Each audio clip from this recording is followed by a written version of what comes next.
Hindenburg report के आरोपों के बाद अडानी समूह ने ऑपरेशन जैपलिन के तहत गुप्त रणनीति, कानूनी कार्रवाई और साइबर निगरानी से जवाब दिया। ये कॉर्पोरेट इतिहास की साहसी वापसी मानी जा रही है। रिसर्च फर्म के नाम पर शॉर्ट सेलिंग करने वाले हिंडनबर्ग के खिलाफ पर्दे के पीछे एक जवाबी रणनीति तैयार की जा रही थी, ऑपरेशन जैपलिन। आइए जानते हैं इसकी पूरी कहानी।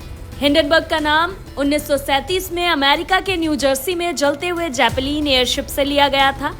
इसी को पलटते हुए अडानी ग्रुप ने अपनी रणनीति को ऑपरेशन जैपलिन नाम दिया, जो असल में प्रथम विश्व युद्ध में जर्मनी के जासूसी और बमबारी करने वाले एयरशिप का नाम था। जनवरी 2023 में हिंडनबर्ग की रिपोर्ट सामने आते ही अडानी ग्रुप के शेयरों में भारी गिरावट आई और बाजार में $150 बिलियन से ज्यादा की पूंजी खाक हो गई। अडानी ग्रुप की सबसे बड़ी पब्लिक ऑफरिंग रद्द करनी पड़ी थी, लेकिन ये संकट ज्यादा दिन नहीं चला। अडानी ग्रुप ने तेजी से वापसी की योजना बनाई। एक तरफ सार्वजनिक बयानबाजी कर आरोपों को झूठा साबित करना, तो दूसरी तरफ कानूनी प्रयास जारी रहे। निवेशकों को भरोसा दिलाने की कोशिशें की गई। साथ ही एक गुप्त ऑपरेशन शुरू हुआ, जिसे बाद में ऑपरेशन जैपलिन कहा गया। रिपोर्ट जारी होने के समय गौतम अडानी इजराइल में $1.2 बिलियन की हाइफा पोर्ट डील को अंतिम रूप दे रहे थे। ये डील इजराइल की सबसे बड़ी प्राइवेटाइजेशन स्कीम थी। एक वरिष्ठ इजरायली अधिकारी ने अडानी से आरोपों पर सवाल पूछा और अडानी ग्रुप ने स्पष्ट किया कि ये सब झूठ है। दरअसल हाइफा पोर्ट के पूर्व प्रेसिडेंट और इजरायली जासूसी एजेंसी मोसाद में अधिकारी रह चुके एशेल अरमोनी भी उस बातचीत में मौजूद थे। इजरायली एजेंसियों को ये शक हुआ कि हिंडनबर्ग की रिपोर्ट का मकसद हाइफा डील को नुकसान पहुंचाना हो सकता है, जो Bharat, middle east, Europe economic corridor के लिए अहम मानी जाती है।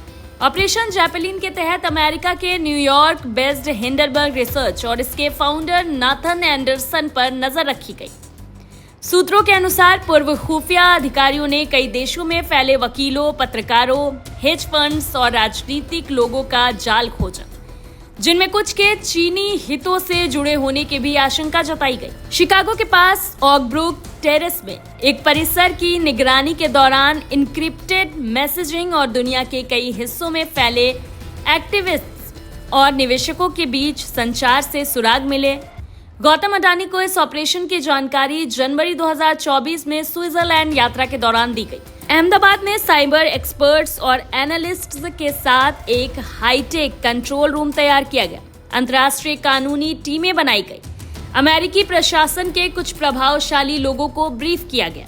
अक्टूबर 2024 तक जैपलिन डोजियर 353 पेजों का हो चुका था, जिसमें अमेरिका की कुछ एजेंसियों और मीडिया प्लेटफॉर्म्स के कथित लिंक उजागर हुए, जो अडानी विरोधी नैरेटिव को बढ़ा रहे थे।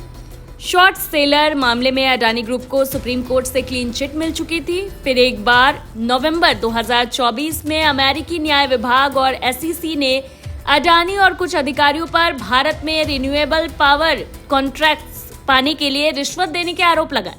इन आरोपों में भी कोई सच्चाई नहीं थी और इसलिए अडानी ग्रुप ने इन्हें खारिज किया। बाद में ट्रंप सरकार में आरोप लगाने वालों पर ही गाज गिरी। इसके साथ ही हिंडनबर्ग और नाथन एंडरसन के खिलाफ न्यूयॉर्क की साउदर्न डिस्ट्रिक्ट कोर्ट में मुकदमे की तैयारी शुरू हो गई। एक 7 पेज का लीगल नोटिस एंडरसन के दफ्तर भेजा गया। सूत्रों का कहना है कि मैनहट्टन में एक मीटिंग का प्रस्ताव भी दिया गया था, लेकिन यह स्पष्ट नहीं हो पाया कि बैठक हुई या नहीं।